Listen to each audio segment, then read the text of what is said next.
पाकिस्तान की present situation बहुत crucial चल रही है, जिसकी वजह से कंट्री में high inflation, shortage of foreign currency और हाई ग्रोइंग डिफिसिट जैसे कई प्रॉब्लम्स पाकिस्तान झेल रहा है। इसके पीछे का मेन कंपोनेंट पाकिस्तान के स्ट्रक्चरल प्रॉब्लम्स है जो उसकी इकोनॉमी में मौजूद है। फॉरेन इन्वेस्टमेंट में भी काफ़ी डिक्लाइन देखने को मिला है और कंट्री के एक्सपोर्ट्स में भी कमी आई है। रिसेंट ईयर्स में पाकिस्तान ने बहुत स्ट्रगल किया अपने डेब्ट ऑब्लिगेशन सही रखने में और उसको इंटरनेशनल इंस्टीट्यूशंस जैसे कि इंटरनेशनल मॉनेटरी फंड से भी असिस्टेंस लेनी पड़ी। लोन्स पर आईएमएफ ने पाकिस्तान पर ऑस्टेरिटी मेजर्स इम्पोज किए एज ए कंडीशन, जिसकी वजह से गवर्नमेंट स्पेंडिंग कम हुई और टैक्सेस इंक्रीज हुए। ये सब की वजह से इन्फ्लेशन बढ़ गया और एक एवरेज सिटीज़न की परचेसिंग पावर रिड्यूस्ड हो गई। ये क्राइसिस पूरे पाकिस्तान में बुरी तरह से फैल गई।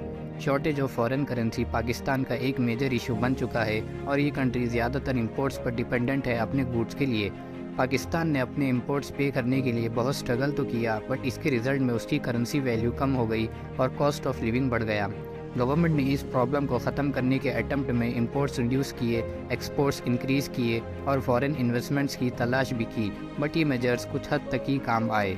इकोनॉमिक चैलेंजेस के साथ साथ पाकिस्तान बहुत सारे पॉलिटिकल और सिक्योरिटी चैलेंजेस भी फेस कर रहा है, जिससे उसकी हालत और बदतर हो गई। पाकिस्तान बढ़ते टेररिज्म और आतंकवाद से भी जूझ रहा है। कुछ ऑनगोइंग कॉन्फ्लिक्ट्स कंट्री के कुछ हिस्से में चल रहे हैं और इसका negative impact economic crisis and foreign investment पर पड़ रहा है। पाकिस्तान की इस क्राइसिस का इम्पैक्ट न सिर्फ इकोनॉमी पर पड़ा है, बल्कि पॉलिटिकल स्टेबिलिटी, सोशल कोहेजन और ओवरऑल डेवलपमेंट पर भी इसका इम्पैक्ट नज़र आ रहा है। ये क्राइसिस के इम्पैक्ट से कंट्री में अनएम्प्लॉयमेंट एंड पॉवर्टी बढ़ रही है और साथ ही साथ ये सिचुएशन कंट्री में इनइक्वालिटी और सोशल अनरेस्ट पैदा कर रही है। इस क्रूशियल इकोनॉमिक क्राइसिस को ओवरकम करने के लिए पाकिस्तान को चाहिए कि वो कुछ स्ट्रिक्ट एक्शन ले और इस क्राइसिस की जड़ तक पहुँचे और इकोनॉमिक स्टेबिलिटी एंड ग्रोथ को प्रमोट करे। इसके लिए पाकिस्तान को शॉर्ट टर्म मेजर्स इम्प्लीमेंट करने होंगे जिससे इकोनॉमिक क्राइसिस इमीडिएट कंट्रोल में आए और लॉन्ग टर्म मेजर्स लेने होंगे जिससे कि कंट्री के इकोनॉमिक स्ट्रक्चरल इश्यूज इम्प्रूव हो। शॉर्ट टर्म प्लान में कंट्री कुछ ऐसे स्टेप्स ले सकती है जिससे इकोनॉमी में स्टेबिलिटी आ जाए।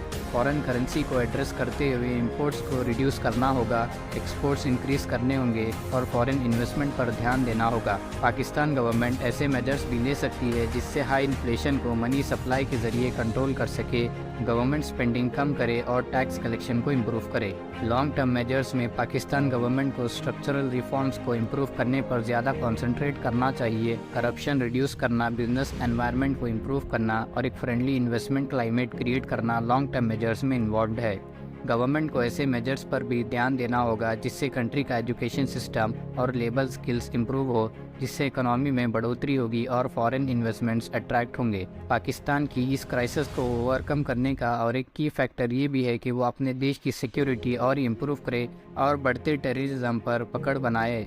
पाकिस्तान गवर्नमेंट को इंटरनेशनल कम्युनिटी जैसे कि आईएमएफ या दूसरे इंटरनेशनल फाइनेंशियल हेल्पर से क्लोजली और कोऑपरेटिवली वर्क करना होगा, जिससे पाकिस्तान की काफ़ी मदद हो सकती है इस क्राइसिस को ओवरकम करने के लिए। इंटरनेशनल कम्युनिटी पाकिस्तान को टेक्निकल सपोर्ट, एक्सपर्टीज और फाइनेंशियल सपोर्ट प्रोवाइड कर सकती है, जिससे कंट्री के इकोनॉमी और ग्रोथ में सुधार देखने को मिल सकता है। और इसका कंक्लूजन ये बनता है कि पाकिस्तान में जो इकोनॉमिक क्राइसिस है वो बहुत चैलेंजिंग और कॉम्प्लेक्स है और ये सब ठीक करने के लिए पाकिस्तान गवर्नमेंट और प्राइवेट सेक्टर्स को लगातार कॉन्सर्टेड एफर्ट देना होगा और इंटरनेशनल कम्युनिटी को कंट्री के इस क्राइसिस के जड़ तक पहुंचना होगा और फ्यूचर ग्रोथ को इंश्योर करना होगा। प्रेजेंटली ये क्राइसिस बहुत आगे बढ़ चुकी है, जिसको रोकने के लिए पाकिस्तान को चाहिए कि वो सस्टेन्ड एंड कॉम्प्रहेंसिव अप्रोच करे, जिससे कि इस क्राइसिस को इमीडिएट कंट्रोल में लाया जा सके। अगर वीडियो अच्छी लगी हो तो लाइक एंड शेयर ज़रूर करना और चैनल को सब्सक्राइब करना ना भूलना। Thanks for watching.